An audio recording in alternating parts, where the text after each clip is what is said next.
Noches con todos los participantes.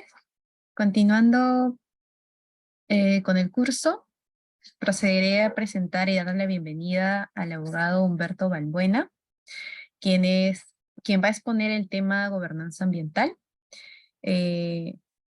Humberto es abogado por la Pontificia Universidad Católica del Perú, con segunda especialidad en Derecho Ambiental y de los Recursos Naturales, magíster en Regulación de Servicios Públicos por la Universidad del Pacífico y máster en Gestión de Infraestructuras por la Universidad Politécnica de Cataluña de España, además con estudios de posgrado en Gestión Ambiental, Políticas Públicas, Derecho Administrativo, Derecho Ambiental, Derecho Minero, Gestión Pública y Derecho de la Construcción, así como diversos estudios en materia de regulación ambiental, minería, competencia en contrataciones del Estado, entre otros.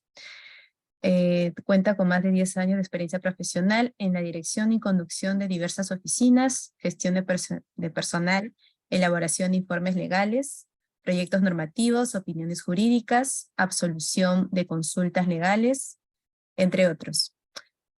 Actualmente es jefe de la Oficina de Políticas y Gobernanza Ambiental de Conservación Amazónica. Dicho esto, cedo el uso de la palabra, estimado Humberto. Muchas gracias, Fabiola y a Nida por la invitación. A los participantes disculparán un poco la voz, pero estoy un poco afónico. Me voy a permitir compartir la pantalla, una presentación. Un minuto.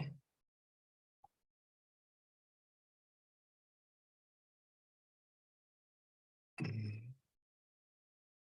ver, un rato, no sé por qué no sale. A ver.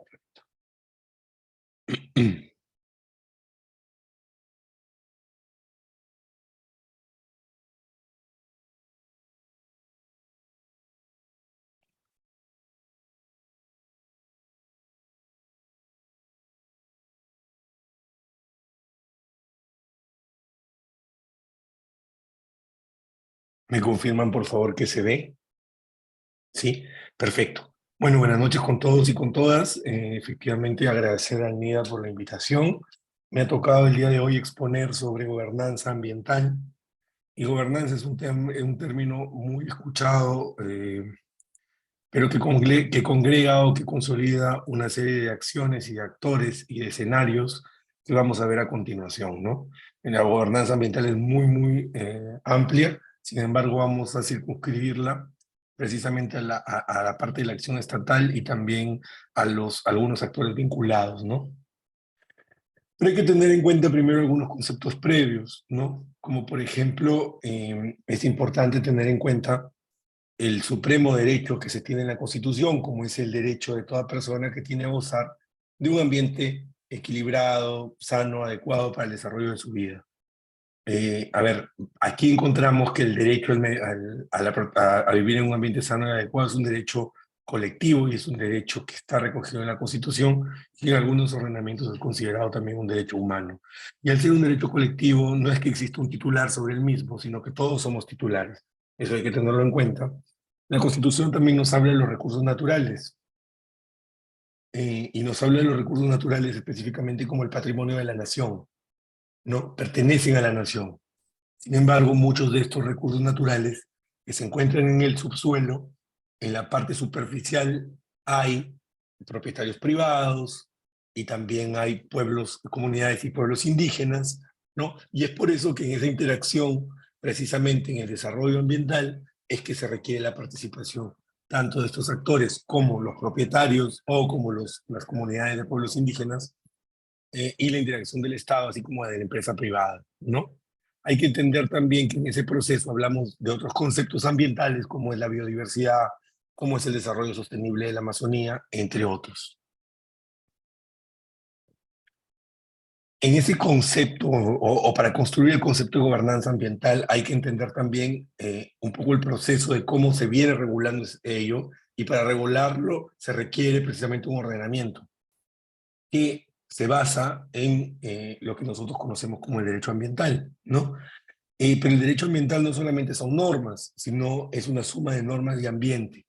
¿Por qué? Porque lo que busca, ¿no?, es que a partir de este conjunto de normas y principios, ojo, no solamente es la normativa, porque hay principios, ¿no?, contaminador pagador, precautorio, entre otros, que precisamente buscan regular ciertas situaciones en las cuales se puede ver vulnerado el ambiente o se requiere una protección específica o especial del mismo, ¿no?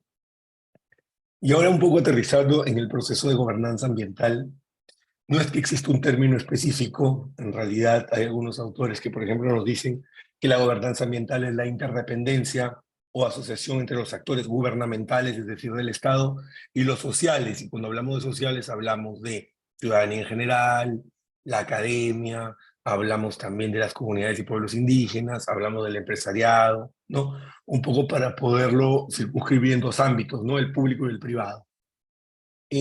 Para Koyman es un fenómeno de gobierno en el cual participan tanto agentes públicos, es decir, el Estado, como privados, empresa privada, comunidades, entre otros, pero en un proceso donde el gobierno es relevante para poder, es determinante para realizar actividades, ¿no? Y hay una serie de conceptos que va a lo largo de ello, ¿no? Porque escuchamos no solamente gobernanza ambiental, sino gobernanza forestal, indígena, del agua, energética, de las ANP, de los recursos naturales en general, todo es gobernanza ambiental. La gobernanza es la confluencia entre el gobierno y los otros actores vinculados, como es ambiental, precisamente al ambiente. Entonces, lo que se busca es generar un gobierno, ¿no? Una coordinación, una articulación entre los actores para proteger el ambiente. Esa es la finalidad de la gobernanza. Y en ese proceso tenemos una serie de actores. Como les digo, principalmente está el Estado, porque como hemos visto ya, el derecho a vivir en un ambiente sano y adecuado es un derecho colectivo.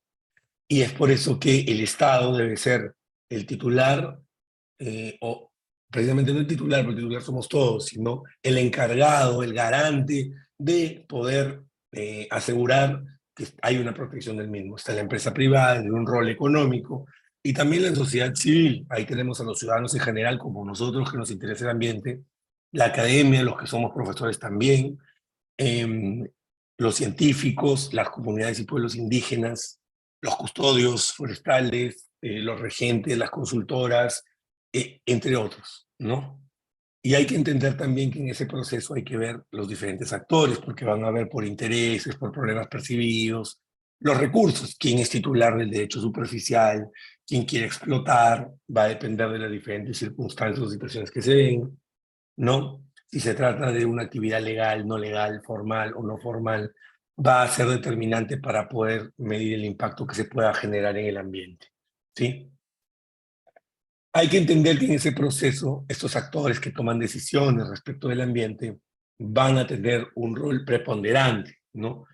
Aquí podemos ver a Greta Thunberg, que es una activista sueca, ¿no?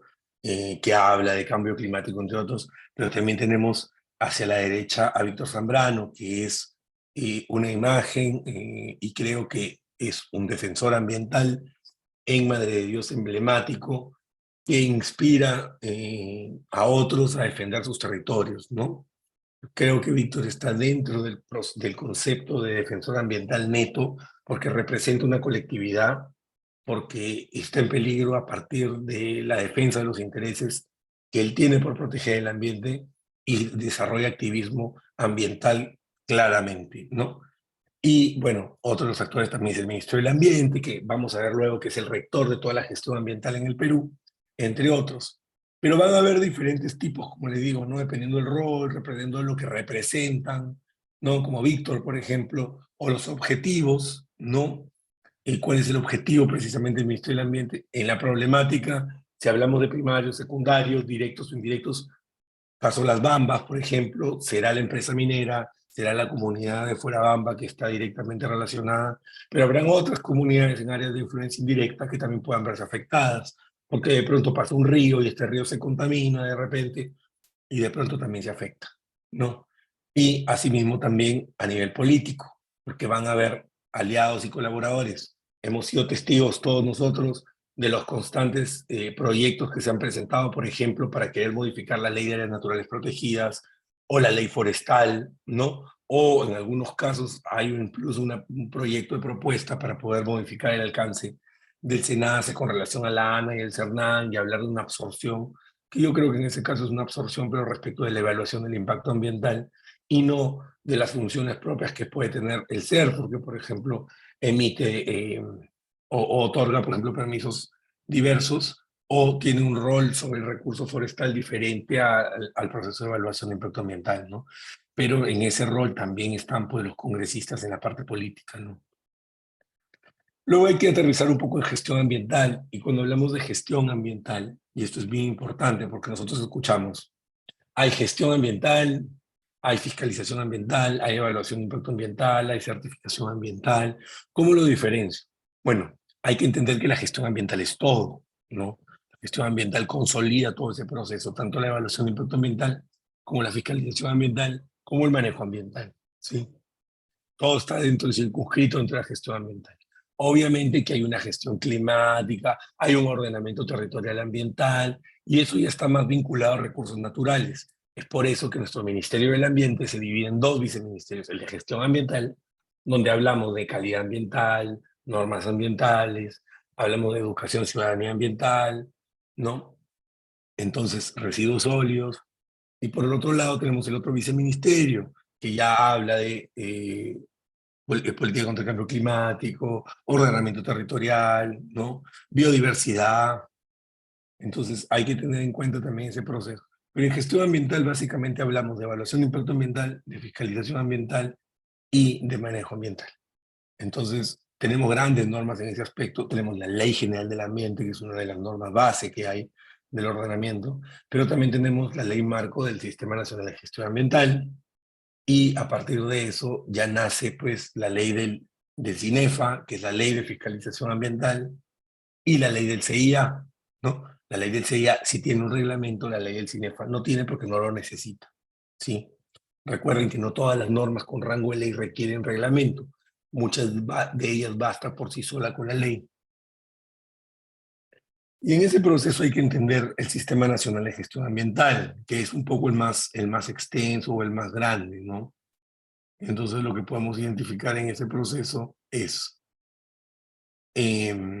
como estamos viendo aquí, es el gran sistema que tiene el conjunto de políticas, principios, normas, procedimientos, instrumentos, en los cuales se implementa la política nacional del ambiente, ¿no? Y se considera diversos aspectos ambientales, ¿no? Este Sistema Nacional de Gestión Ambiental tiene 5 sistemas o 5 grandes sistemas. Y vamos a ir de izquierda a derecha. El SINAMP es el Sistema Nacional de Áreas Naturales Protegidas por el Estado. El SINI es el Sistema Nacional de Información. El CIA es el Sistema de Evaluación de Impacto Ambiental. El CINEFA es el Sistema de Evaluación y Fiscalización Ambiental. Y el SNGRH es precisamente el Sistema Nacional de la Gestión de los Recursos Hídricos, el agua. Cada uno de estos sistemas tiene un rector, el SINAMPE a CERNAMP, el SINIA al MINAN, el CIA al MINAN, el CINEFA al OEFA y el SNGRH a la ANA, ¿sí? Y cada uno tiene un objetivo. Aquí tenemos un poco una pirámide, ¿no? Donde están estos 5 sistemas, donde la cúspide está el MINAN, ¿no? Si bien el MINAN no es el rector del CINEFA ni del SINAMPE, recuerden que el OEFA, el CERNAP están dentro del MINAN. Bueno, a excepción de la ANA, que no está en el MINAN, sino que está en el Ministerio de Agricultura o Desarrollo Agrario y Riego, para ser precisos, ¿no? Pero en ese proceso el Sistema Nacional de Gestión Ambiental no solamente lo tenemos estratificado por el rol que puede tener, sino también por el nivel de gobierno que tiene. Y a nivel nacional hablamos de la gestión ambiental sectorial nacional, ¿no? No tenemos a la Autoridad Ambiental Nacional. La Autoridad Ambiental Nacional, la autoridad máxima en el tema ambiental, es el MINAN. Y tenemos entes rectores, como ya les he dicho, OEFA, CERNAM, la ANA. Y también hay entidades sectoriales, porque por ejemplo en el CIA tenemos al Ministerio de Educación, que es el ente sectorial en materia de evaluación de impacto ambiental y de fiscalización ambiental en materia, en el sector educación, por ejemplo, ¿no? Pero luego tenemos también el sistema de nivel regional, donde hablamos de la autoridad ambiental regional. ¿Quién es la autoridad ambiental regional? El gobierno regional y otras entidades regionales, las que son descentralizadas, evidentemente, ¿no? Y luego hablamos de un sistema local, donde ya hablamos de la autoridad ambiental local, que es normalmente la municipalidad provincial, ¿no? Dependiendo del nivel de gobierno. Aparte de los sistemas funcionales de los que hemos mencionado, tenemos otros, ¿no? Como es el SINACUY, el SINAFOR, el SINAGER. El SINAFOR es el Sistema Nacional Forestal y de Fauna Silvestre. El SINAGER es el sistema, digamos, ante algún desastre que se da, ¿no? Si bien son creados en el proceso de gestión pública, no forman parte del Sistema Nacional de Gestión Ambiental, pero sí contribuyen hacia él. No.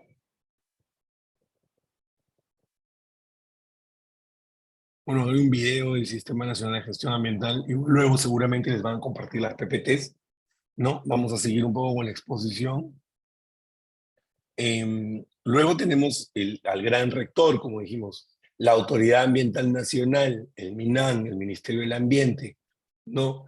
Su antecesor del Ministerio del Ambiente, del CONAN, ¿no? El Ministerio del Ambiente se crea a partir, en realidad es una lucha de muchos años para poder constituirlo, pero se consolida esa lucha cuando el Perú está obligado, bueno, no obligado, sino el Perú quiere dar el paso comercial y suscribir un acuerdo del TLC, el Tratado de Libre Comercio con Estados Unidos. Estados Unidos indica, sí, pero tú tienes que tener un rector, tienes que tener una autoridad, un nivel de gobierno alto para poder garantizar que va a haber una protección de las medidas ambientales, ¿no?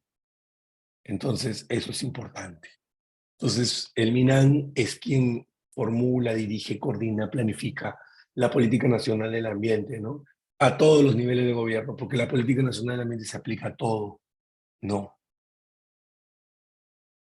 En este caso, como les decía, el Ministerio del Ambiente es la Autoridad Nacional Ambiental, pero al mismo tiempo también es el ente rector del Sistema Nacional de Gestión Ambiental, el gran sistema que consolida a los otros, ¿no?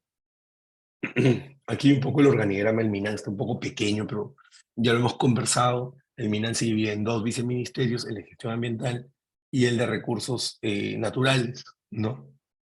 Eh, Porque muchas veces se intenta señalar que, por ejemplo, lo forestal no es ambiental, pero en realidad lo forestal sí es ambiental, porque lo forestal es un recurso natural, como el agua es un recurso natural. Y está subdividido aquí. Es más, esto es en materia, digamos, de organización, reforma del Estado, pero por ejemplo en materia penal ambiental, los delitos ambientales se subdividen en tres.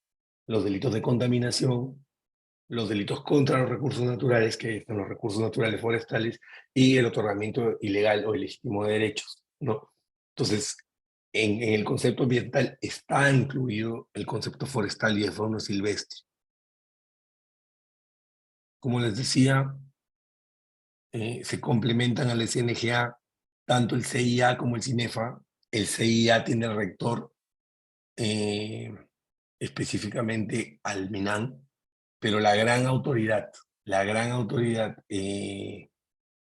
por así decirlo, la gran autoridad evaluadora o certificadora es el SENACE, y en el CINEFA, el rector del CINEFA es el OEFA, ¿no? A diferencia en el CIA, que es el MINAN, pero el OEFA es el rector del CINEFA, pero al mismo tiempo es la EFA más grande, ¿no? Como vamos a ver luego. ¿Y en qué se diferencian estos dos? Es importante porque uno siempre que habla de materia ambiental siempre lo vincula con el OEFA y con el SENACE, ¿no? Entonces, el SENACE es la gran entidad certificadora, el OEFA es la gran EFA, pero tienen roles distintos en el proceso del tiempo y también respecto del proyecto de inversión. Entonces, el SENACE tiene un control previo antes de aprueba los instrumentos de gestión ambiental. El OEFA ex post supervisa las obligaciones ambientales fiscalizables generadas posterior a ello, ¿no? Pero así como hablamos de permisos, de estudios de impacto ambiental, perdón, de instrumentos de gestión ambiental, hay que ser precisos en eso, ¿no? Los instrumentos de gestión ambiental se dividen, por así decirlo, en dos tipos, ¿no? Los instrumentos en el marco del CIA, o también llamados estudios ambientales, y dentro de los estudios ambientales solo hay tres tipos, que son el EIA detallado, el EIA semi-detallado y la DIA. Y por el otro lado están los instrumentos de gestión ambiental complementarios al CIA, el PAMA, la DAC, la DA, el plan de cierre, el plan de abandono, la FT, no, y bueno, luego hay un tercer tipo, que se me está pasando, ¿no? Los que son, también están fuera del CIA, los proyectos que están fuera del CIA también pueden requerir un instrumento complementario del CIA, que puede ser una FTA, que también es un complementario del CIA, ¿no? Entonces, eso respecto a instrumentos de gestión ambiental, dentro de los cuales están estudios ambientales. Entonces, está bien decir que un EIA detallado es un estudio ambiental, sí. Que es un instrumento de gestión ambiental, también. Pero es correcto decir que un PAM es un estudio ambiental, no. Porque un PAM es un instrumento de gestión ambiental complementario al EIA. Sí.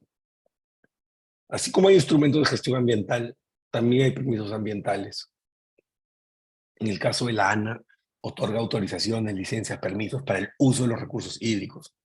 No, también tenemos la autorización de desbosque, por ejemplo, por el CERFOR, la opinión técnica favorable o también la de compatibilidad que da el CERNAM, el derecho de uso área acuático otorgado por la ICAPI, el CIRA, que específicamente es otorgado por el MINCUL, no es un permiso ambiental directo, sino está vinculado.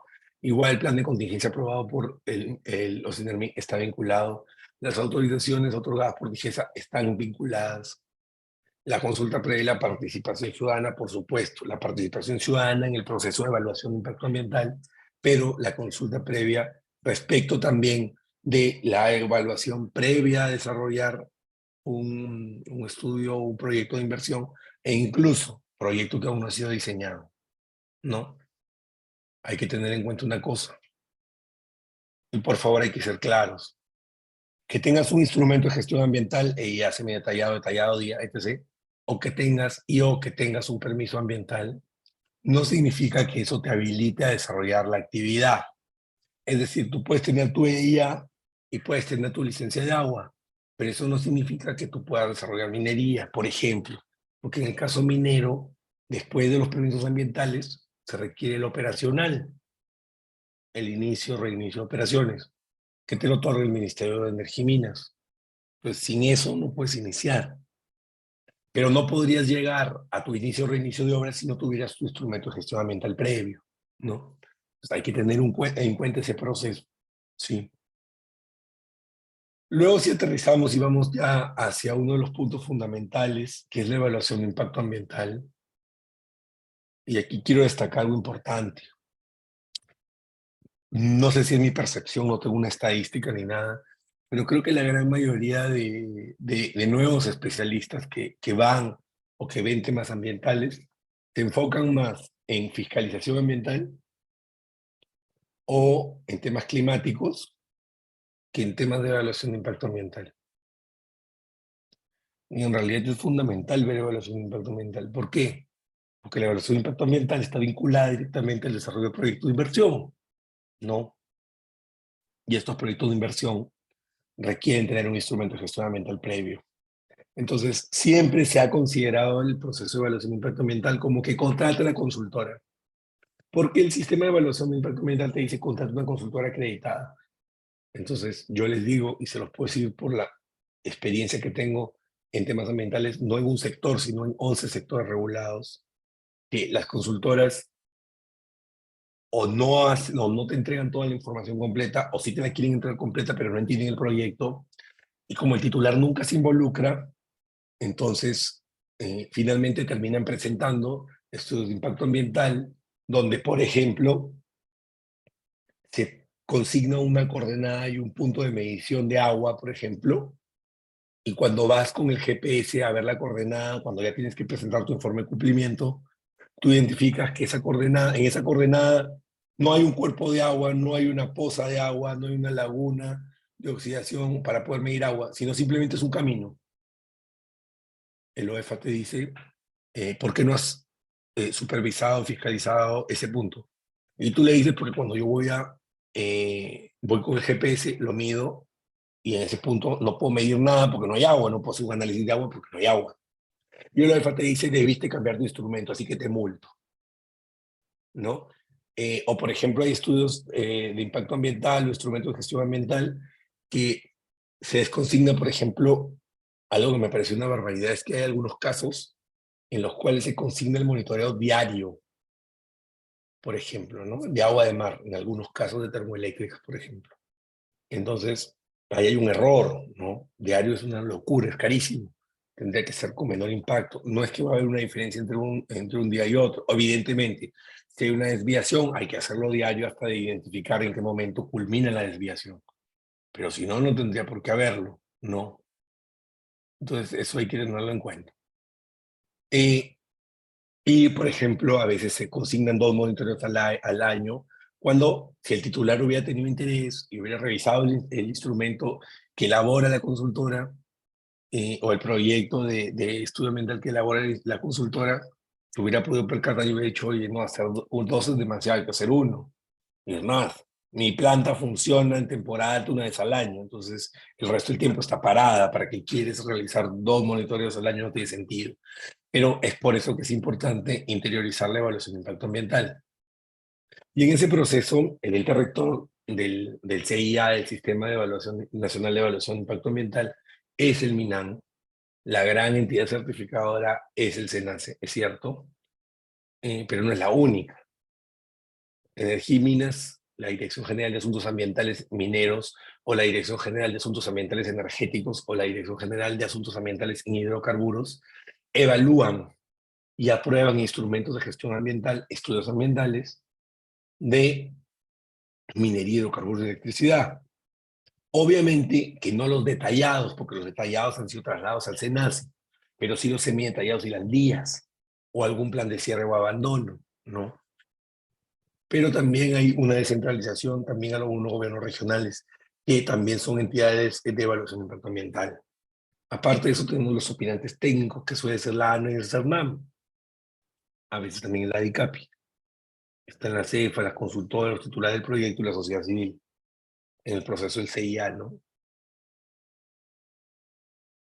En ese proceso del CIA también hay un tribunal de solución de controversias ambientales que ya ha sido instaurado en el MINAM. Es más, yo formo parte del mismo, soy vocal de ella, de este tribunal, donde se desarrollan controversias ambientales, ¿no? Entonces, que también desarrollan, digamos, controversias en el marco del CIA, pero también en el marco del CINEFA, ¿no? Y eso es un poco las competencias, pero vamos a pasarlo rápido. Vamos a ir al CIA, ¿no? Y el CIA está compuesto precisamente de reglamentos de protección ambiental. El término es curioso. Lo que sucede es que en el Perú hay que entender que, por un lado, el ordenamiento jurídico significa que existen las normas, ¿no? Las normas que están en el ordenamiento jurídico existen. Pero hay un concepto importante que hay que tener en cuenta, que es precisamente la institucionalidad, ¿ya? Es decir, no basta tener normas, sino hay que tener institucionalidad en el sector. El sector ambiente ha avanzado muchísimo, muchísimo avanzado en el ámbito de precisamente la institucionalidad. No, ¿y por qué ha avanzado muchísimo en el ámbito de la institucionalidad? Porque es necesario, primero, para articular a tantísimas entidades del Estado que ven este proceso, ¿no? Entonces, pero igual estamos en ese proceso de cambio. Y aquí, por ejemplo, podemos ver que son los reglamentos de protección ambiental. Pero ustedes me dicen, ¿todo se llama reglamento de protección ambiental? No, hay reglamentos que se llaman de gestión ambiental, hay otros reglamentos que se llaman de gestión y protección ambiental. Entonces, no sabemos si llamarlos RPAs o RGAs. Entonces, es complejo, ¿no? Hay que uniformizarlos en algún momento, yo creería que sí. Tenemos también como otra de las herramientas del CIA la actualización de los listados de proyectos del CIA. Tenemos guías, lineamientos, fortalecimiento, evaluación ambiental estratégica.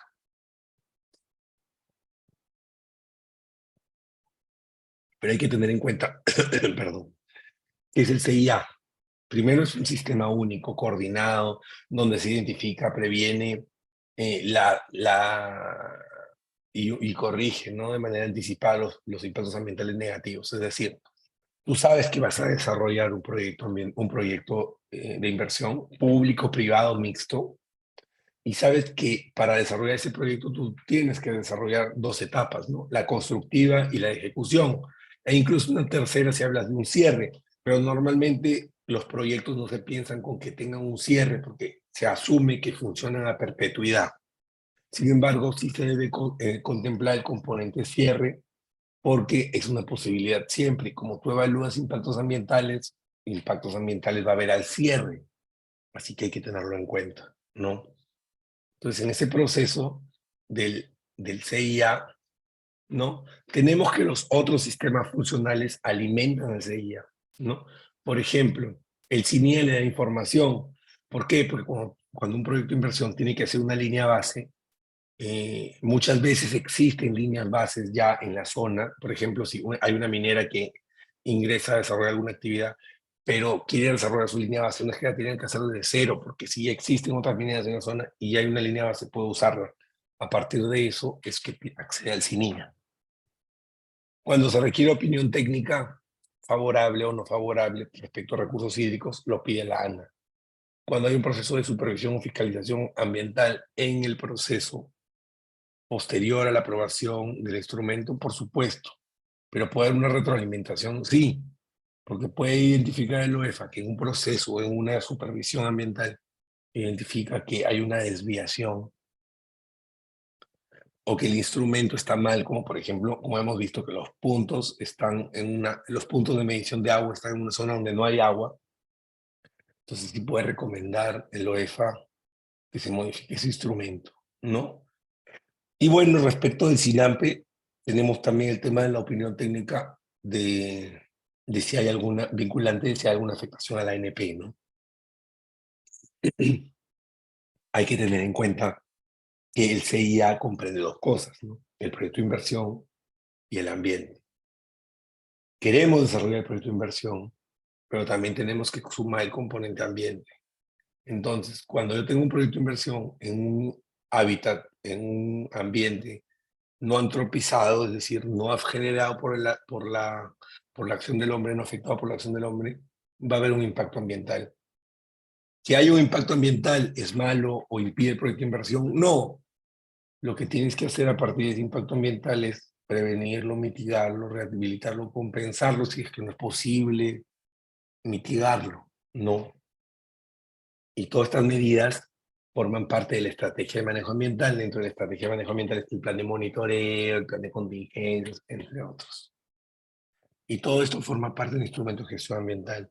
Si tú tienes estas medidas tienes un instrumento de gestión ambiental, vas a poder desarrollar un proyecto de inversión en el ambiente y que va a generar un impacto ambiental, pero va a ser un impacto ambiental controlado y tolerable, que va a permitir desarrollar la inversión. Ese es el equilibrio que tiene que haber entre la actividad económica y la protección del ambiente, ¿no?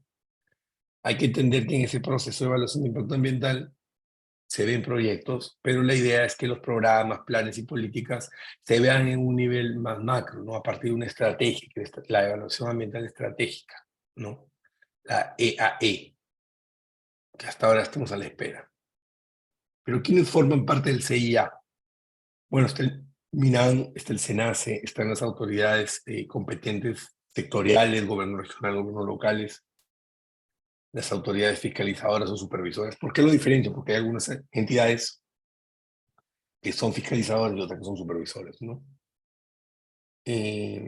Precisamente también hay opinantes técnicos, ¿no? Ternán, la ANA Cultura, pero también están los titulares o los proponentes de proyectos de inversión y también las consultoras ambientales, ¿no?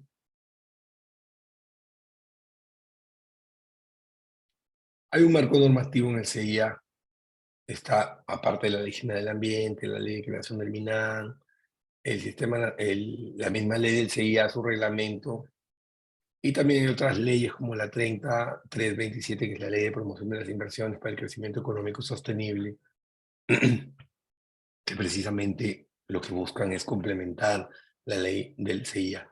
La ley SEIA es una ley muy antigua, ¿no? Que requiere ya una modernización. El SEIA tiene una serie de principios, ¿no? Y hay que tener en cuenta este proceso de los principios. Indivisibilidad es vital. Por favor, si tuviéramos que sacar solo uno, saquemos este, indivisibilidad. Es importantísimo. ¿Por qué? Porque por esto se caen muchos proyectos. Un titular que tiene una planta industrial y quiere poner, no sé, vamos a suponer una PETAR, una planta de tratamiento de aguas residuales.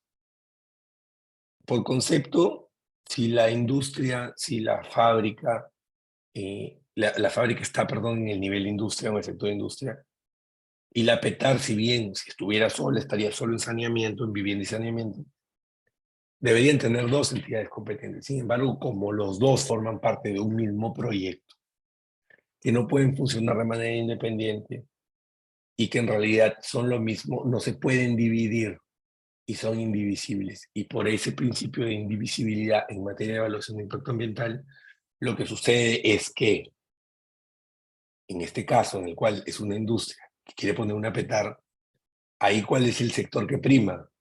¿Producción o vivienda? Bueno, es el que desarrolla el mayor ingreso. ¿Y quién desarrolla el mayor ingreso? Es una fábrica, y si la PETAR simplemente trata el efluente industrial o doméstico, evidentemente es la industria. Y por lo tanto, el sector determinante para poder evaluar eso es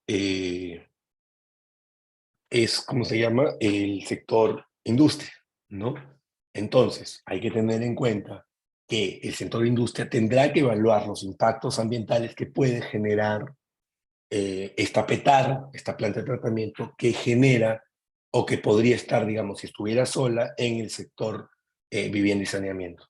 Es por eso que el principio de indivisibilidad es el principio fundamental, ¿no? Fundamental en materia de evaluación de impacto ambiental.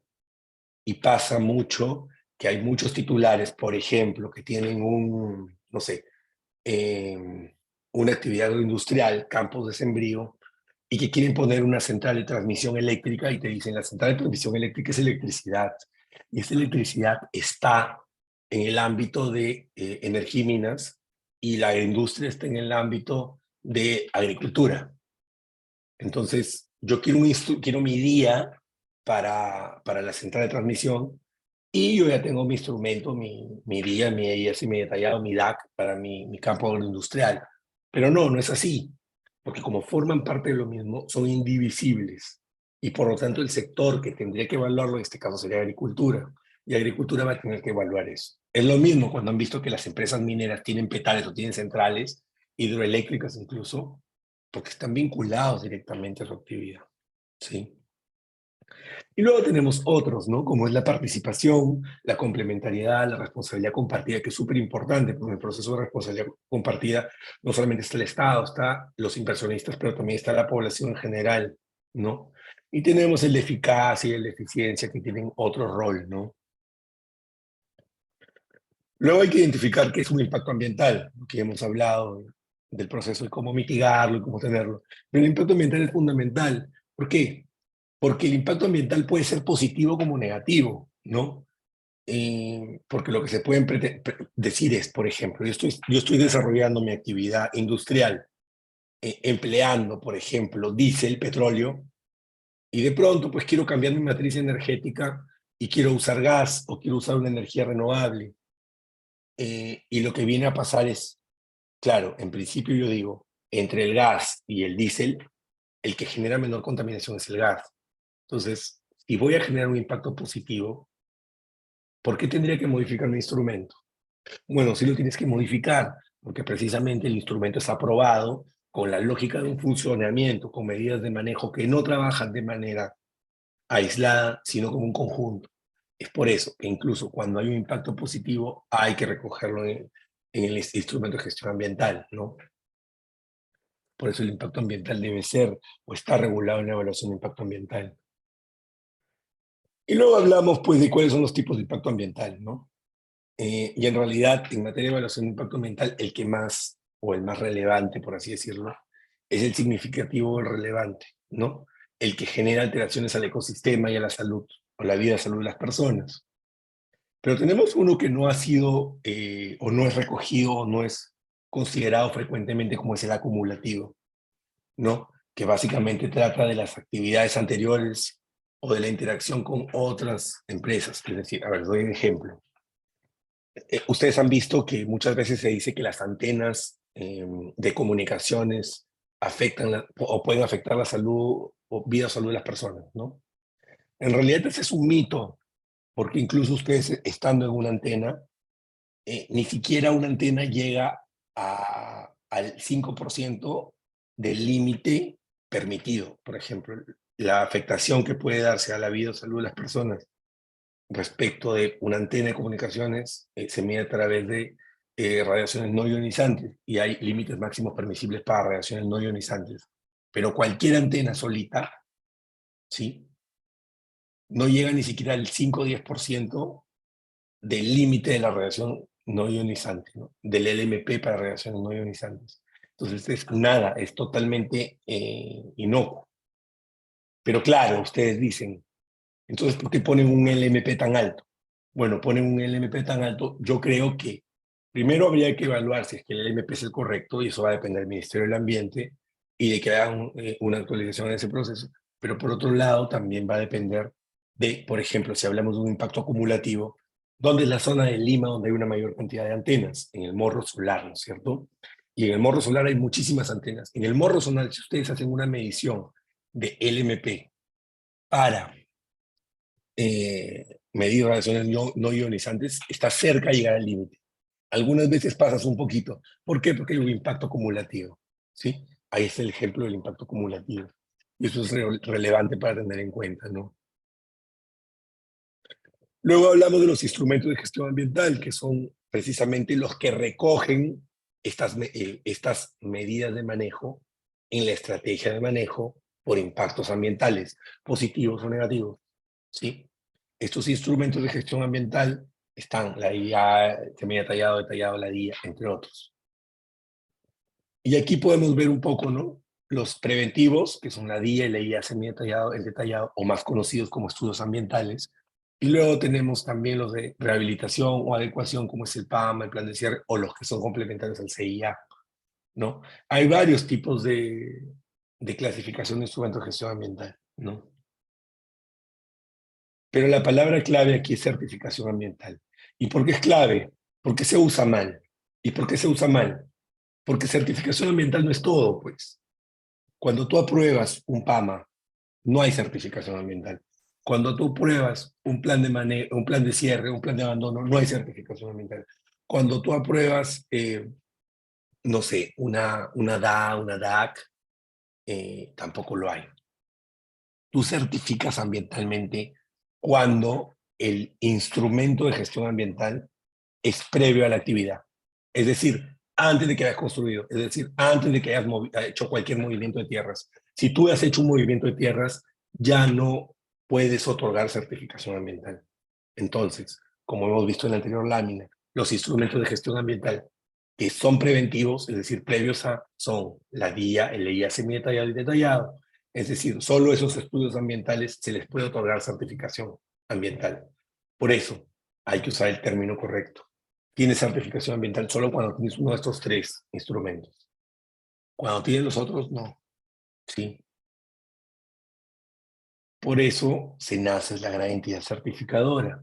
Se nace, bueno, aprueba en principio de detallados, solo en residuos sólidos los semi-detallados, pero por ejemplo no aprueba planes de abandono, planes de cierre, no lo hace, ¿no?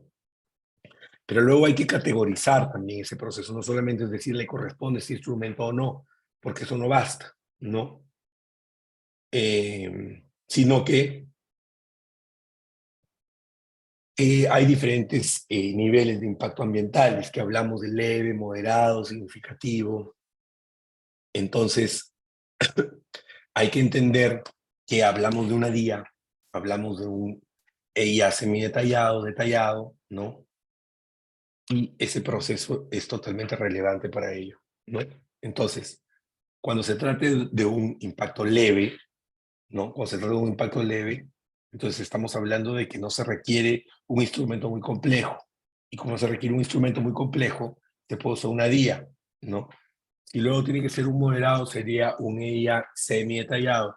Si quieres, evidentemente, uno más alto, sería un EIA detallado, ¿no? Lo que sucede es que un EIA detallado primero, tiene un mayor tiempo de evaluación y una mayor exigencia, porque precisamente es un proyecto de inversión más complejo, ¿no?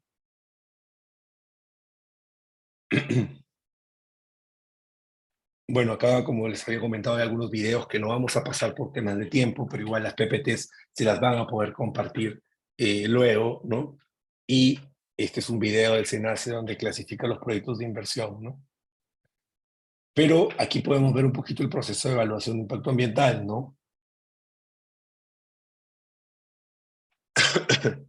Entonces tenemos el titular, y el titular tiene que poseer un proceso hasta poder tener la ejecución del proyecto de inversión, ¿no? Pero en ese proceso requiere no solamente un instrumento de gestión ambiental, sino también permisos ambientales, ¿no? Tanque séptico, desbosque, entre otras cosas. Pero no es impacto ambiental el permiso, la licencia o el procedimiento administrativo, sino el instrumento de gestión ambiental.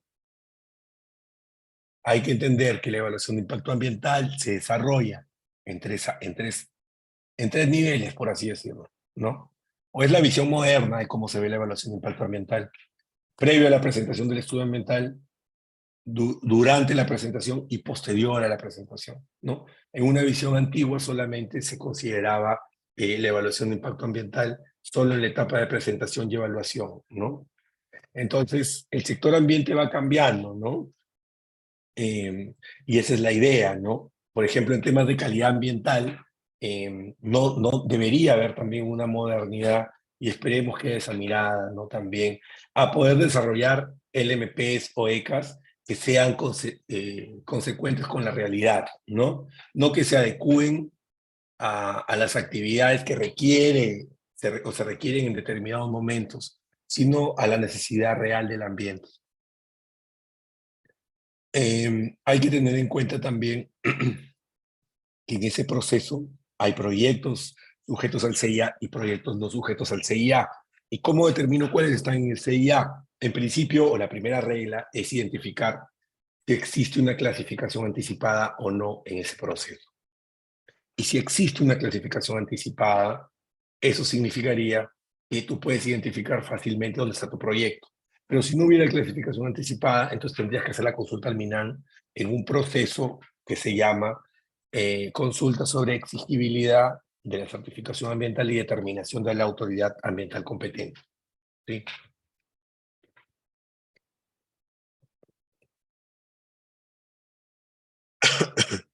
Como les decía, si no tienes una clasificación anticipada, entonces tienes que presentar una EVAP, una evaluación ambiental preliminar, ¿no?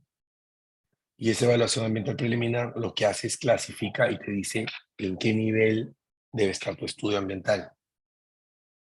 Y hay que entender, pues, que lo que busca esta clasificación anticipada, que es un instrumento, una herramienta del CIA, es identificar qué proyectos son comunes, los agrupa y dice, mira, para estos proyectos se requiere un EIA detallado, para estos proyectos un EIA semi-detallado, y para estos otros una DIA. Eso es lo que busca. ¿Y qué pasa con los otros proyectos que no tienen una clasificación o que no son comunes? Bueno, hay que hacer la consulta o en todo caso están excluidos del CIA, ¿no?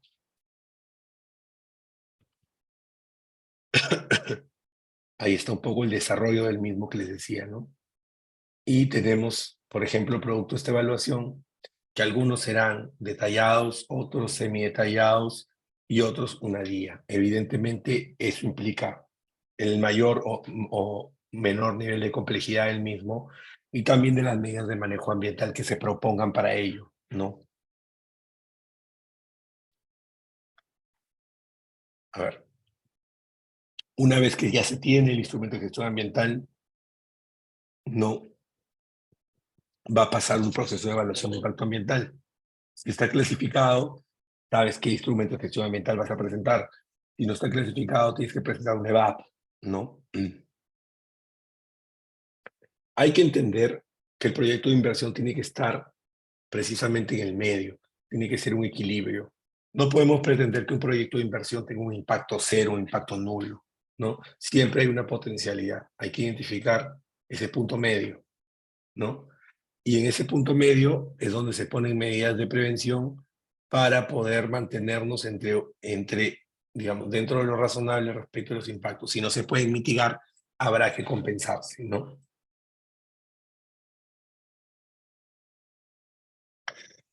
Hay que entender también que hay este impacto ambiental residual, ¿cierto? Este impacto ambiental residual que primero puede ser tolerable como no tolerable, ¿no? Si es no tolerable, es decir, posterior a la actividad o al desarrollo de la actividad, esto es no tolerable, no va a ser viable ambientalmente, ¿no? ¿Cómo se determinan estas medidas de manejo? Bueno, primero hay que identificar si este impacto residual es compensable o no compensable, y de eso va a depender si es viable ambientalmente o no.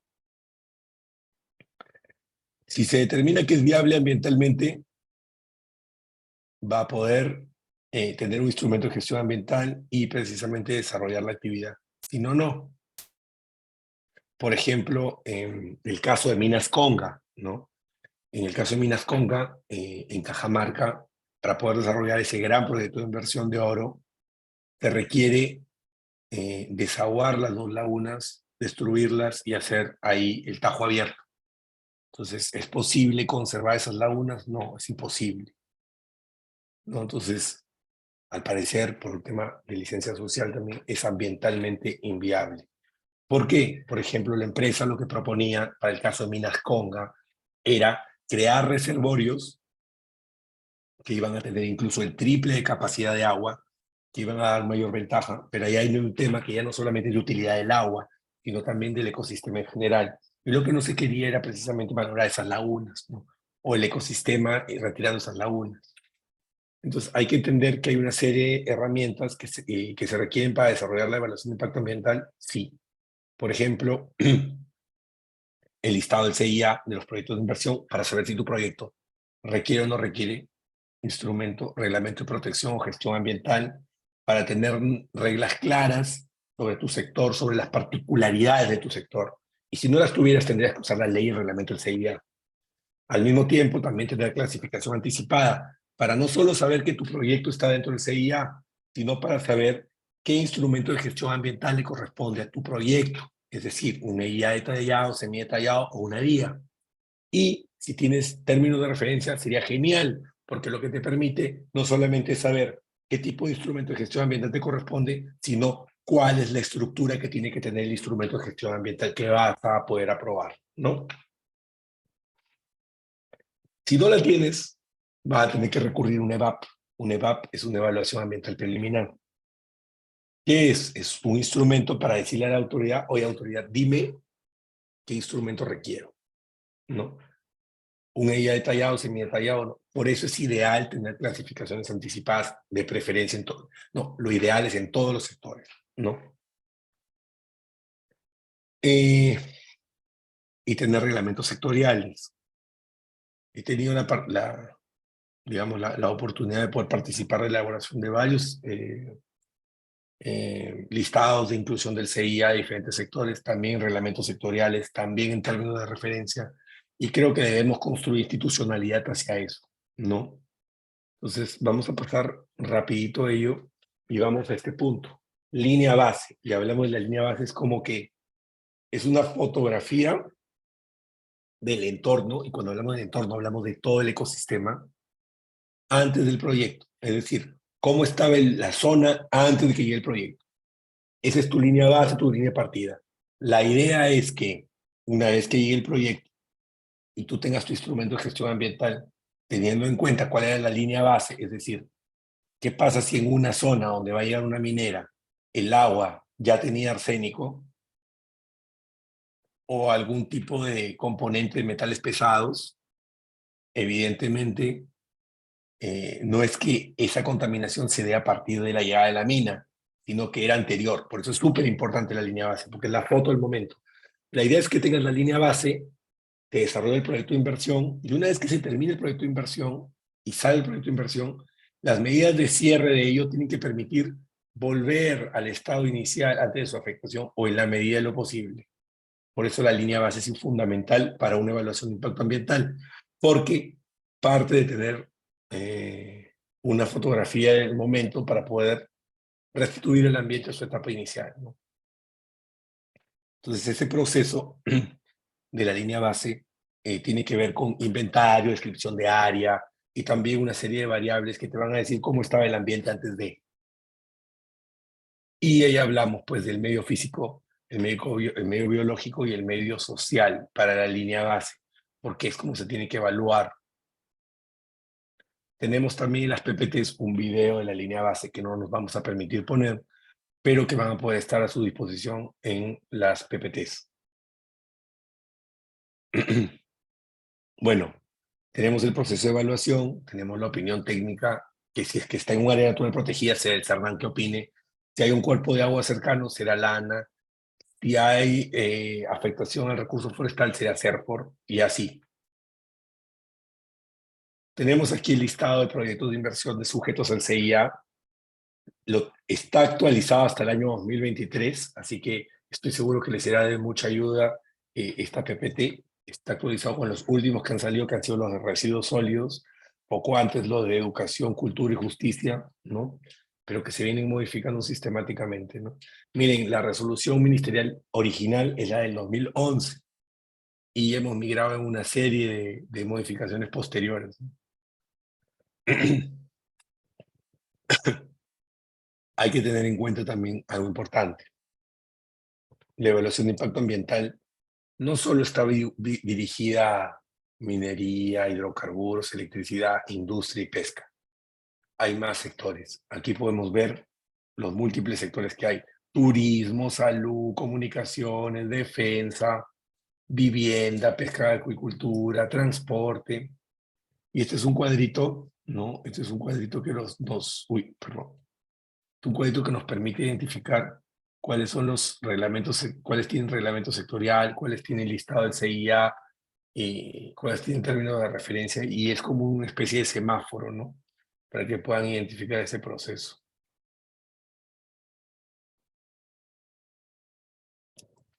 Y como les digo, el SENACE es la gran entidad certificadora.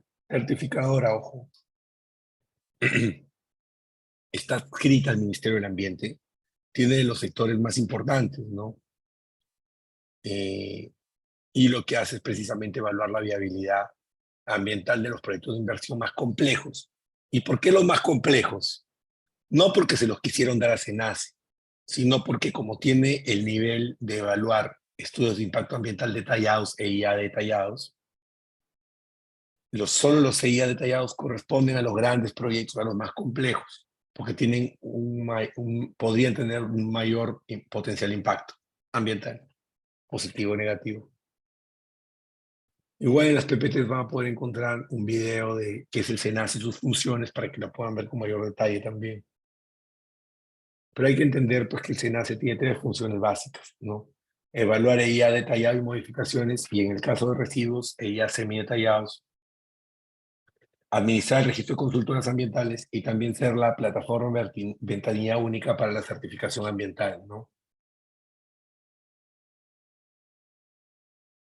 Esta es un poco la organización del SENACE. Tiene tres direcciones de línea, ¿no? ¿Qué sectores han sido transferidos al SENACE? Minería, electricidad, hidrocarburos, transporte, agricultura, residuos sólidos, salud, ¿no? Vivienda y construcción. Pero así como hay el SENACE, también tenemos sectores regulados. En minería, si bien hemos visto que en minería ya ha sido transferido al SENACE, ojo, solo los EIA detallados, es decir, los semidetallados y las vías en los otros sectores continúan, salvo en residuos sólidos que se ha trasladado semidetallados, pero las vías están en los sectores. En minería, por ejemplo, podemos ver el listado de proyectos de inversión que están en minería, que están los dos, ¿no? Tenemos acá los links de acceso para que también puedan llegar hacia ellos. Tenemos reglamentos de protección ambiental. En el caso de minería hay dos. Uno para explotación uno para explotación, beneficio, labor general, transporte y almacenamiento, y el otro es precisamente para exploración, ¿no? Acá tenemos un vistazo de que en el sector minería sí hay clasificación anticipada, ¿no? También hay términos de referencia y también hay participación ciudadana.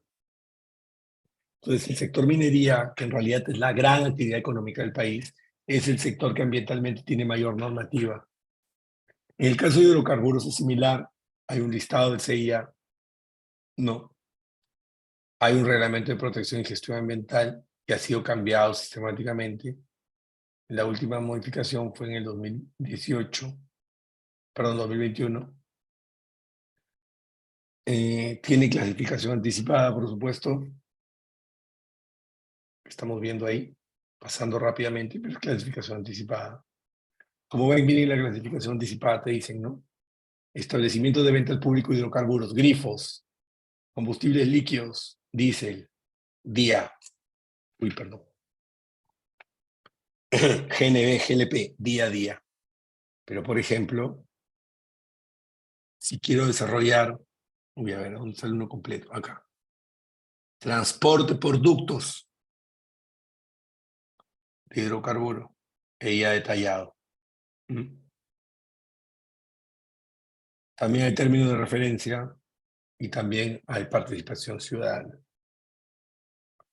El sector electricidad. En el sector electricidad tenemos también un listado del CIA.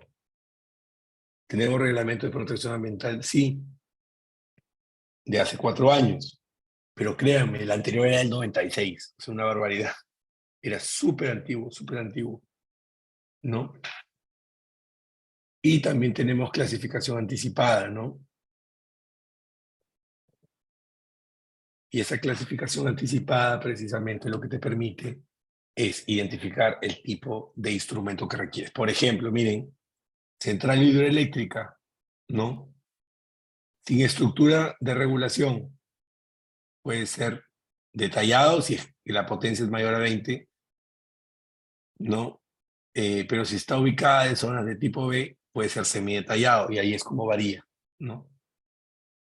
Un poco pasando rápidamente de la clasificación anticipada. En electricidad también tenemos TDRs y también tenemos participación ciudadana. Es uno de los sectores más desarrollados, ¿no?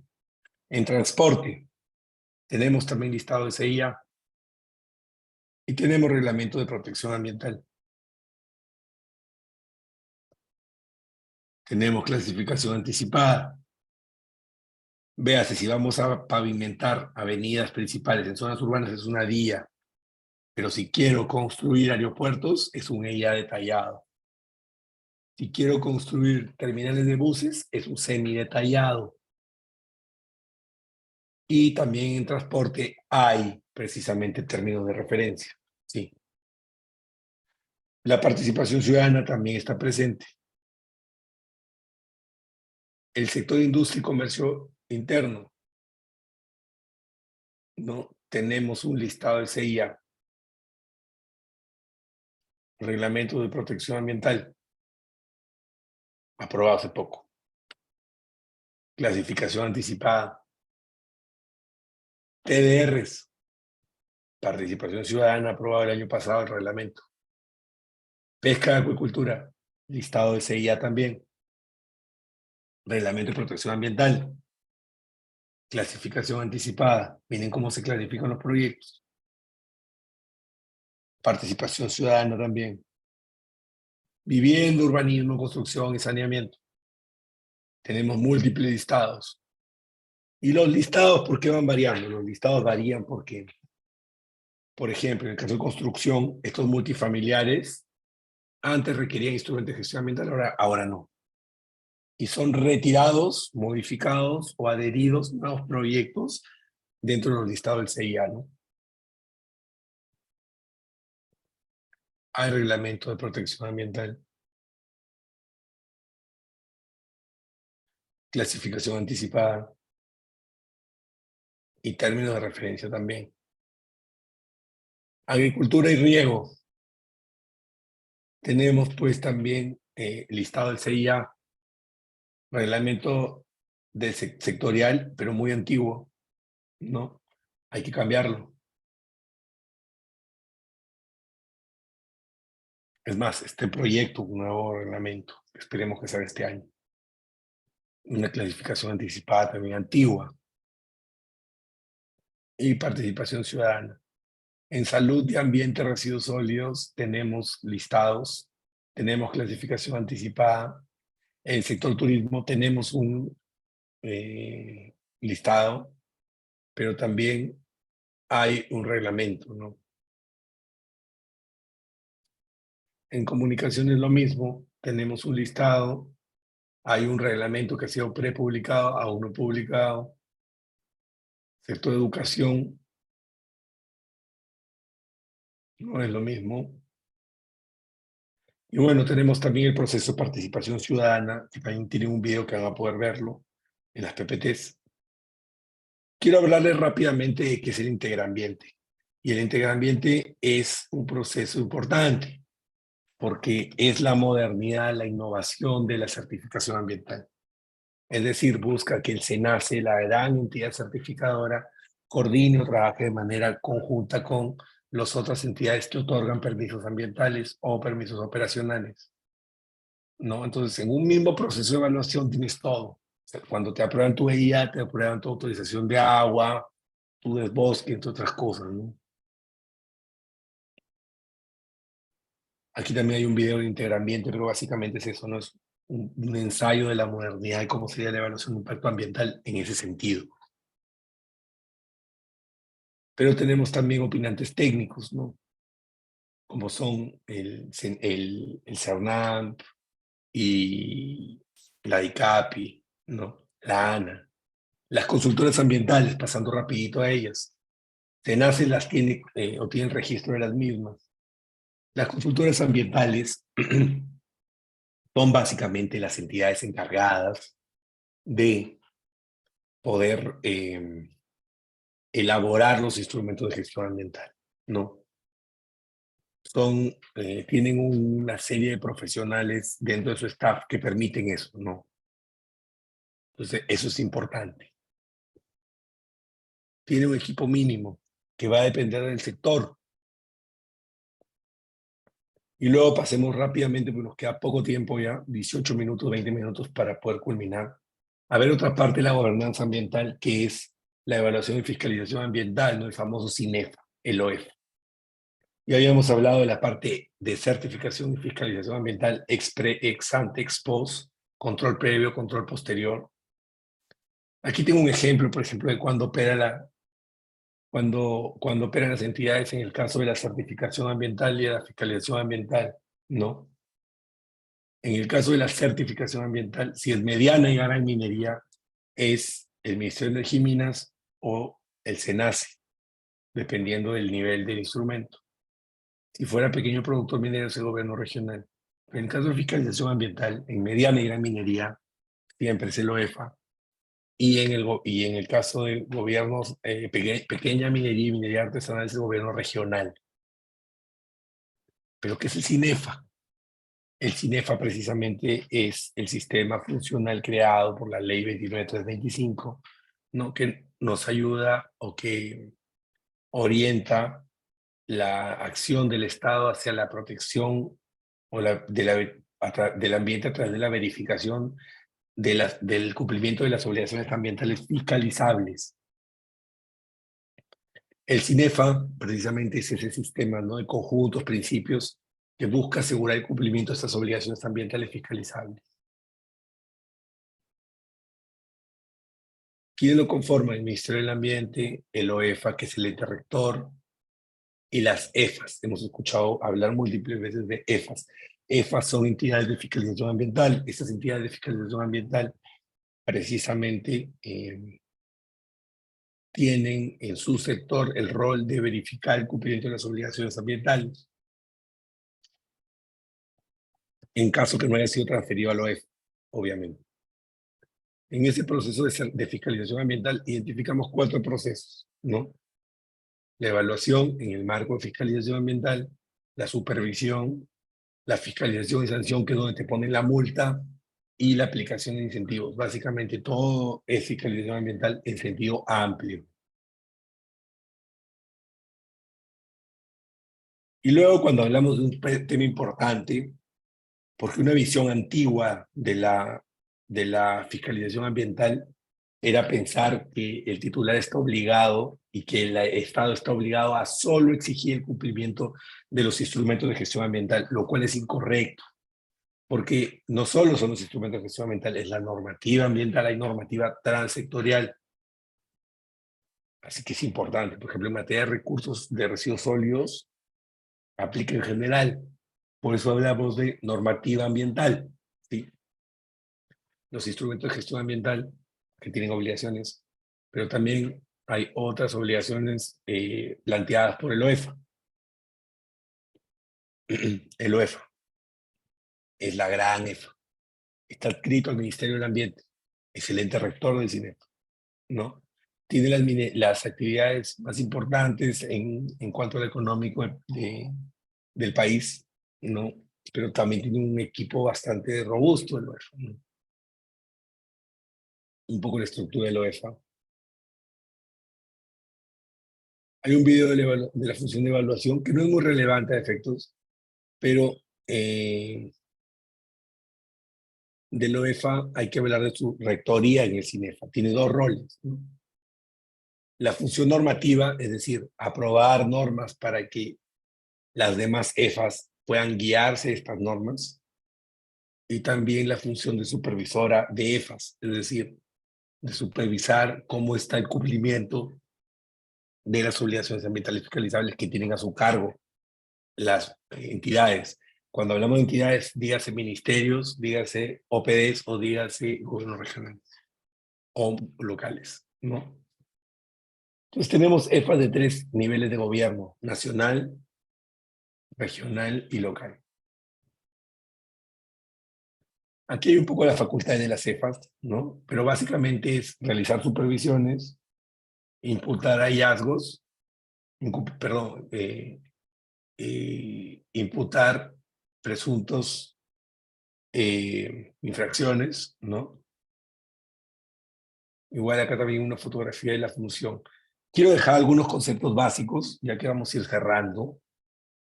Hay que entender en materia de fiscalización ambiental, es diferente hablar de la EFA que de la unidad orgánica de la EFA. ¿Ya? Se los digo porque incluso las mismas personas de las EFAs no lo entienden. O no es que no lo entiendan, o de repente no lo han diferenciado con ese nivel. La EFA siempre es la entidad. La unidad orgánica es el área, la oficina, el nombre, la dirección tal. Dirección de residuos sólidos, dirección de evaluación de impacto ambiental, dirección de certificación ambiental. La unidad orgánica es la que ejecuta. Entonces, por ejemplo, en el caso de turismo, la EFA es turismo. Pero, por ejemplo, en la unidad orgánica en transporte y comunicaciones es la de gas.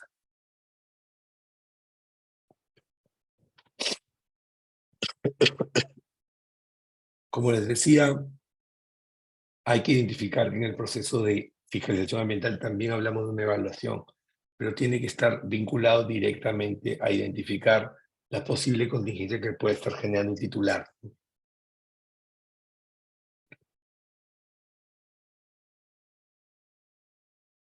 En el proceso de fiscalización, ya el procedimiento administrativo sancionador, donde se pone la multa y la medida correctiva. Recuerden, procedimiento administrativo sancionador, encuentra una infracción, la infracción tiene una sanción.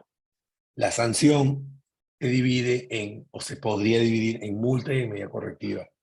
No hay triple identidad, no. Son 2 tipos de sanciones diferentes. Perdón. Y luego tenemos también la aplicación de incentivos, ¿no? Donde hablamos que si hay un sobrecumplimiento ambiental, es decir, no basta con cumplir lo que te has comprometido en tu instrumento, sino que vas más allá. podría ser susceptible de poder tener incentivos, sean honoríficos, administrativos, tributarios o financieros. Entonces, un poco recopilando también ese proceso, hay que identificar adecuada competencia. La competencia solo se determina por norma con rango de ley. Un reglamento no puede ser, no saben la cantidad de veces que me han dicho que el reglamento es el que determina la competencia, es increíble. Quien asigna la unidad orgánica es precisamente cada entidad en su ROF, ¿no? Y ahí va a identificar quién es la autoridad supervisora, la instructora y la decisora. Se busca que tengan un personal especializado y también que cuente con equipos y realicen tomas de muestra para poder garantizar la objetividad de sus hallazgos. Igual acá también tenemos un video de lo que es la función fiscalizadora para que lo puedan visualizar con posterioridad. Ahora hablamos de la potestad sancionadora. Eso es importantísimo. He tenido múltiples conversaciones hace poco y hay que identificar esto, ¿no? Algo importante. Que tengas potestad sancionadora no depende, o sea, para tener potestad sancionadora lo tiene que decir una ley. Tiene que en alguna parte decir potestad sancionadora o la potestad de sancionar, ¿no? Tiene que estar. A partir de ese otorgamiento ya se identifica los tipos infractores que se recogen en la tipificación de infracciones y sanciones, ¿no? Entonces la regla es que la potestad sancionadora se otorga con rango de ley. Y también por regla es que la tipificación se apruebe por una norma también con rango de ley. Pero hay una excepción que se llama la delegación reglamentaria, que, por ejemplo, te permite aprobar tu tipificación de infracciones y sanciones con una norma que no es una norma con rango de ley. Por ejemplo, la ley CINEFA te dice de manera expresa que el OEFA podrá aprobar sus tipificaciones de infracciones y sanciones a partir de sus resoluciones de consejo directivo, ¿no? Perdón, sí, de consejo directivo. Entonces, el OEFA puede seguir sacando sus tipificaciones, por supuesto. La idea es esa, ¿no? Que la gran mayoría de sectores, cuando hagan una modificación de su ley de organización y funciones, incorporen, ¿no? A la potestad sancionadora dentro de algún fraseo, de algún numeral, ¿no? Porque es importante decirlo, ¿no?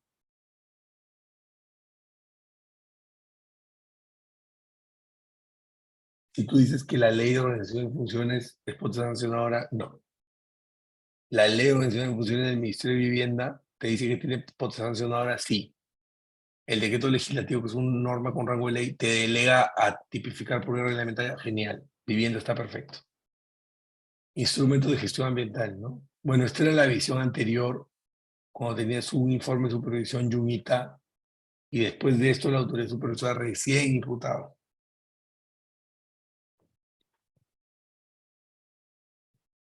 Bueno, esto vamos a pasar rapidito. Y ahora vamos a hablar del sistema de fiscalización ambiental que deberían tener las EFAs, ¿no? Vamos a pasar directo. En principio deberían tener un reglamento de supervisión ambiental. Pueden usar de manera supletoria del OEFA, sí, pero no es lo ideal. Lo ideal es que tengan su propio reglamento. Tipificación de infracciones y sanciones, obviamente siguiendo la regla de la delegación reglamentaria, si la hubiera en el sector. Paz, lineamientos de medidas administrativas, ¿no? Un reglamento de procedimiento administrativo sancionador. Ustedes me dicen, si no tuvieras un reglamento propio, ¿qué aplicas? La ley 2744, la ley del procedimiento administrativo general, tú o LEPAG, como lo quieran llamar, ¿no? Hay una serie de instrumentos que se deberían elaborar, ¿no? En la cúspide de la OEFA tenemos el Tribunal de Fiscalización Ambiental, ¿no? Ese tribunal que lo que busca es resolver en segunda instancia las apelaciones hechas contra las resoluciones de órganos de la OEFA, ¿no? A ver, tenemos también que cada EFA tiene que elaborar un plan EFA, es decir, un instrumento de planificación. Un instrumento de planificación que lo que permite es poder elaborar, ¿no? ¿Cuáles podrían ser las acciones a desarrollar en materia de supervisión y fiscalización, así como instrumentos normativos para el ejercicio de la función supervisora fiscalizadora? Se tienen también el proceso del Planefa, ¿no? Los sectores vienen aprobando constantemente. Pero lo que se ha preguntado es por qué se planifica, ¿no? ¿Qué hay en ese aspecto? Fiscalización ambiental, cumplimiento ambiental. Hay que entender que el Planefa debe ser presentado por todas las cefas al OEF, conforme a los lineamientos. Como no se le puede poner una multa al funcionario para que pague, lo que sí se puede hacer es comunicar que hay responsabilidad funcional y que el funcionario no está haciendo su trabajo.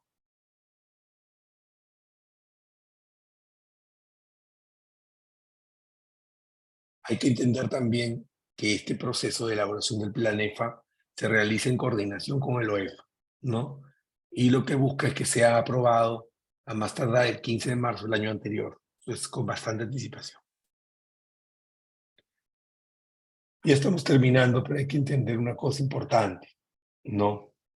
Eh, el proceso de gobernanza ambiental considera o incluye esa gestión, esa coordinación, esa articulación para poder gobernar y poder incorporar y articular a los actores privados con los públicos de tal manera que se pueda generar entre ellos un proceso de gobierno con oposición, sin oposición, pero que permita, ¿no?, precisamente poder realizar una gestión ambiental adecuada, ¿no?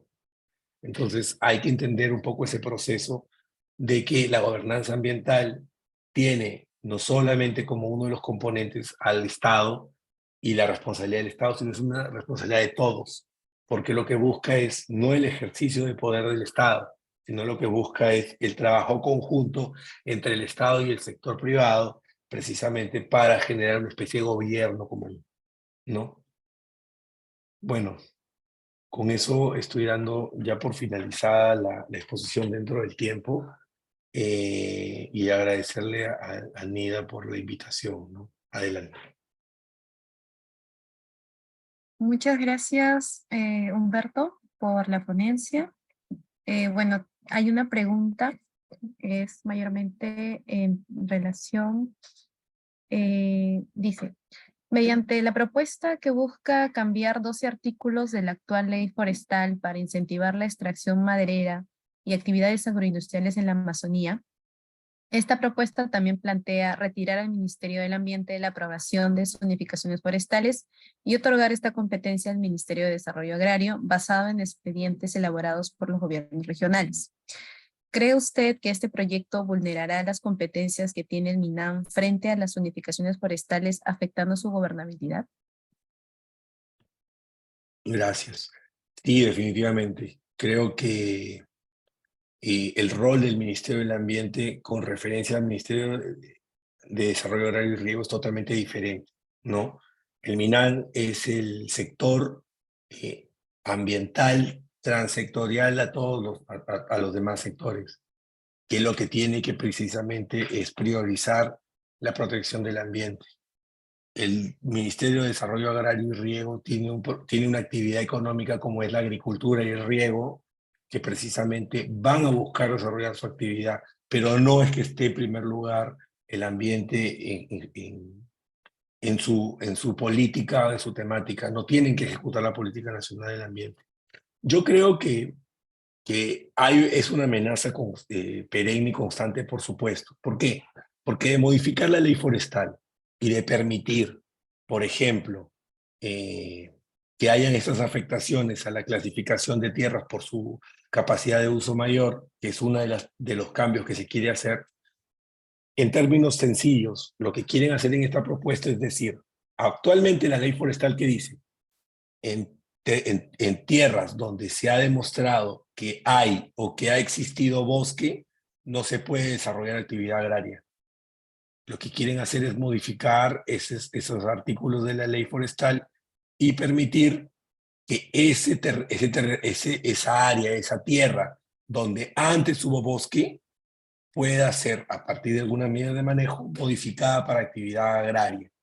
Eso sería terrible, porque lo que permitiría sería que se deforesten más bosques para precisamente luego buscar legalizar la actividad agraria, tener un instrumento de gestión ambiental para desarrollar agricultura y precisamente hacerlo de manera legal cuando en realidad estás deforestando. Casos concretos, caso Tamchiyacu, caso Ocho Sur, ¿no?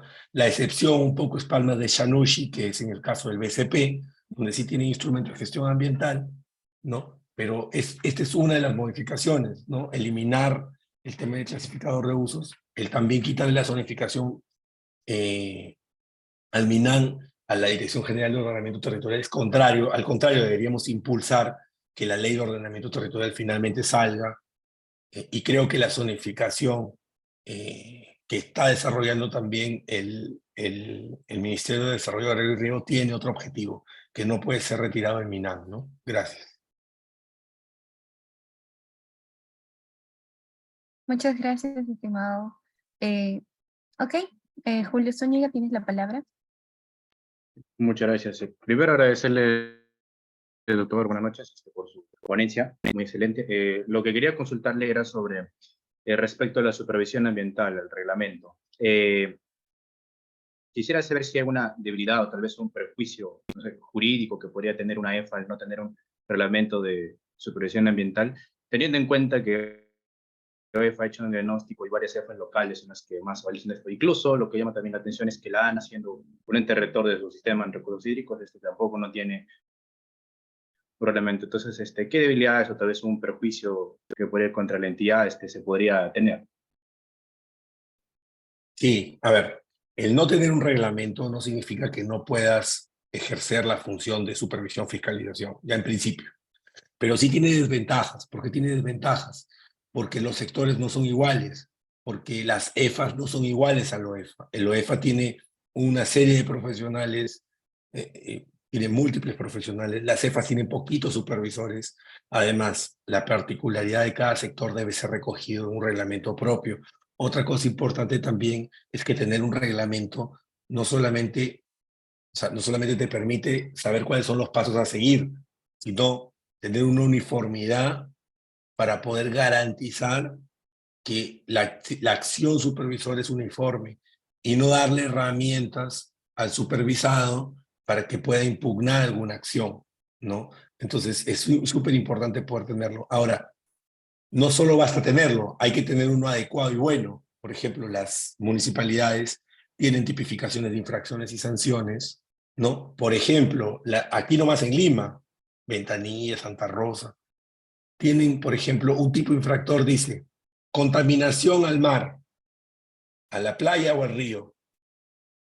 Entonces, las municipalidades no tienen competencia en el mar, tienen competencia sobre la playa, pero la playa es la arena, no es el mar. Entonces, si tú pones un tipo infractor al mar y tú imputas un presunto incumplimiento, por lo tanto una posible infracción, cuando tú pongas una multa, el administrado va a ir al Poder Judicial y esa multa la va a terminar revocando. Entonces, la idea es que las EFAs tengan instrumentos normativos que les permitan potenciar su acción, uniformizarla, recoger sus particularidades, ¿no? Y garantizar que el ejercicio de la función supervisora está siendo idóneo. El no tenerlo no significa que no lo pueda hacer, pero hay que migrar hacia tenerlo, ¿no? Gracias.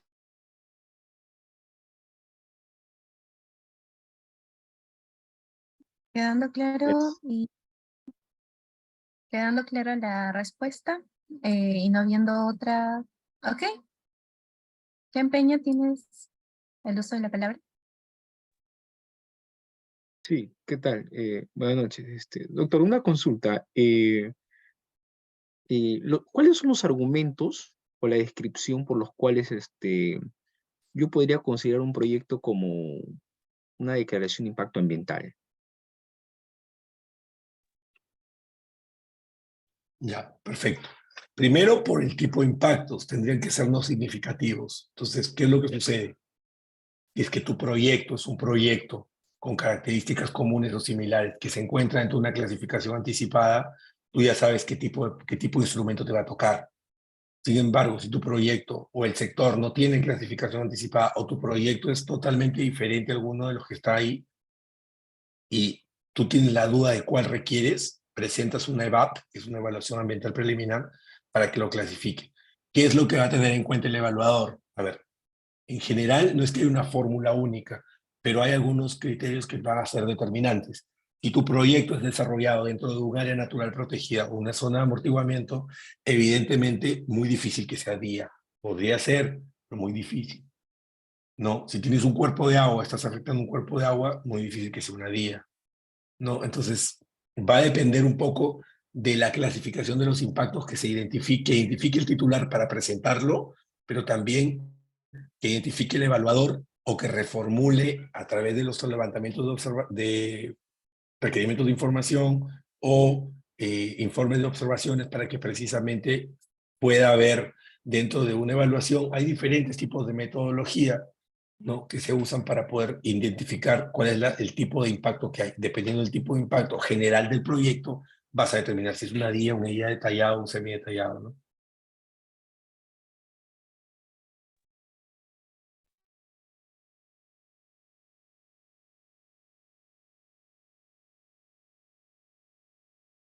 Quedando claro la respuesta brindada, no habiendo una participación más.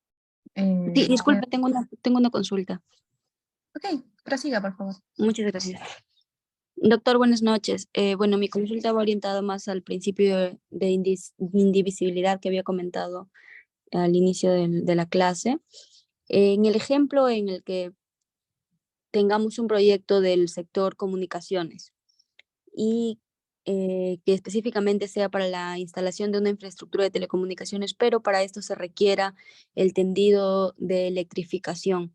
¿Se necesita la opinión técnica no vinculante del sector energía para el tema de electrificación o no sería necesario?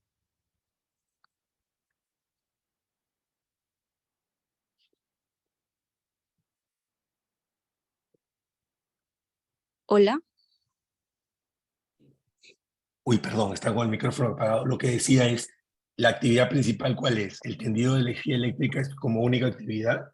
¿O está No. acompañado de algo? Esa es la parte. Disculpe, ¿Me sí. repites, por favor? Sí, lo que pasa es el proyecto principal sería del sector comunicaciones, ¿no? La instalación de una estación básica celular, por ejemplo. Y se necesitaría bueno, está en un área en el que no existe energía eléctrica, entonces lo que necesitan es realizar el tendido eléctrico. La consulta es, ¿se necesitaría una opinión técnica no vinculante o solamente se puede evaluar como sector comunicaciones? Ya, genial, ahora ya te entendí la pregunta. Primero, efectivamente, por principio de indivisibilidad, es el sector telecomunicaciones el que tendría que evaluar, ¿no? Ahora, no requieres una opinión sectorial para ello, no para el tendido eléctrico. Cuando ya tengas tu instrumento de gestión ambiental de tu actividad, probablemente vas a requerir un permiso operacional de energía y minas para la puesta en marcha de ello, que es diferente al ambiental, pero no requieres una opinión vinculante porque Energía y Minas no es una autoridad no es una entidad opinante vinculante, sería no vinculante. El sector Claro. podría eventualmente solicitarlo, pero no es vinculante, entonces podría ser que no se la pida. No debería en principio pedírselo, ¿no? Ok, muchas gracias, doctor. Gracias. Ok, Julio Zúñiga, tienes la palabra. Sí, muchas gracias. Doctor, tenía una consulta respecto a esto de un tema puntual sobre las competencias de fiscalización ambiental.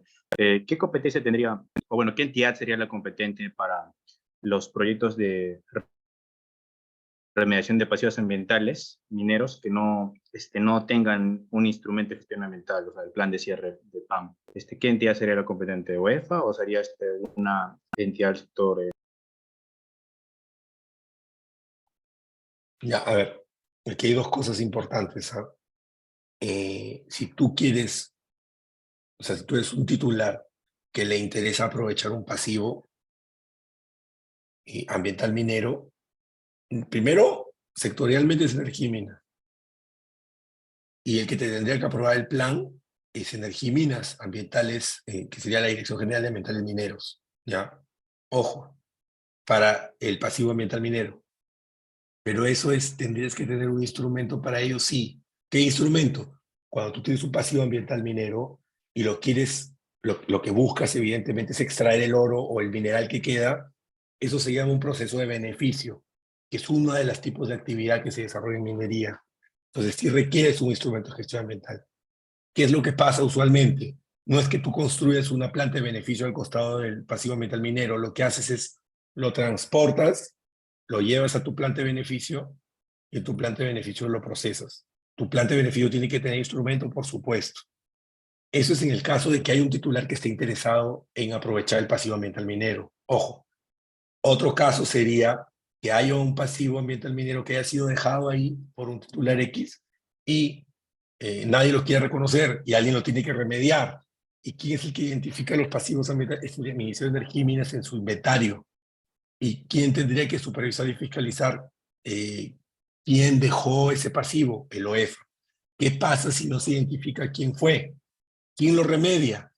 Según la regla, debería ser el titular, que es el Estado. ¿Quién es el titular del Estado en Energía y Minas? Energía y Minas, o sea, el Ministerio de Energía y Minas. El Ministerio de Energía y Minas tendría que remediar el pasivo y luego, cuando ya lo costee, tendría que repetir contra el que resulte ser responsable. Pero como el Ministerio de Energía y Minas no es ejecutor, tiene que contratar a una empresa que desarrolle la remediación de este pasivo. ¿Y quién es la empresa que desarrolla la remediación de los pasivos ambientales mineros? Se llama Activos Mineros, que es una empresa estatal que está adherida a FONAFE, que ejecuta ello, que el ministerio le paga para hacerlo. Ese es en ese aspecto, ¿no? Pero si sí se identifica el titular, el OEFA puede exigirle al titular que remedie ese pasivo. Pues básicamente va por ahí. Pero si le quieres dar un beneficio, definitivamente necesitas un instrumento de gestión ambiental. ¿Qué es lo que pasa cuando lo haces de manera informal? No vas a tener instrumento, pero puede llegar el OEFA, y en este caso puede ser incluso hasta minería ilegal, y va el fiscal ambiental a imputarte un delito ambiental de contaminación, ¿no? Entonces, básicamente va por ese lado. Ah, ok, gracias. Bueno, solo quería puntualizar, justo estaba interesado en un caso que de Huilacocha, un depósito de relaves en en Pasco. Entonces, justamente había leído un informe de la Defensoría del Pueblo que hacía una llamada de atención, ¿no? Porque OEFA decía que efectivamente fiscalizaba los que tengan su plan de cierre PAM. Incluso hay resoluciones de sanción que sale AMSAC justamente cuando no cumplía ciertas obligaciones. Pero justamente en ese tiempo que fue a mediados de la pandemia, si no recuerdo, OEFA decía que no era competente en tanto no tenía un IGA, ¿no? Entonces era si bien recuerdo, la DREM, la competente. Entonces, pues esto es así, ¿no? O sea, si no hay instrumento, pues entonces es Energía y Minas la fiscalizadora, ¿no? Sí, no es la DREM, es la DGM, la Dirección General de Minería. La DREM son los gobiernos regionales, pero en Energía y Minas es la Dirección General de Minería. Pero sí, ellos son los responsables y lo tendrían que remediar a través de pasivos de activos mineros. Doctor, muchas gracias por su respuesta. Gracias por todo. Listo. Muy amable, estimado Humberto, por la ponencia y agradecerle por su participación el día de hoy, de compartirnos un poco más de los conocimientos en temas de gobernanza ambiental.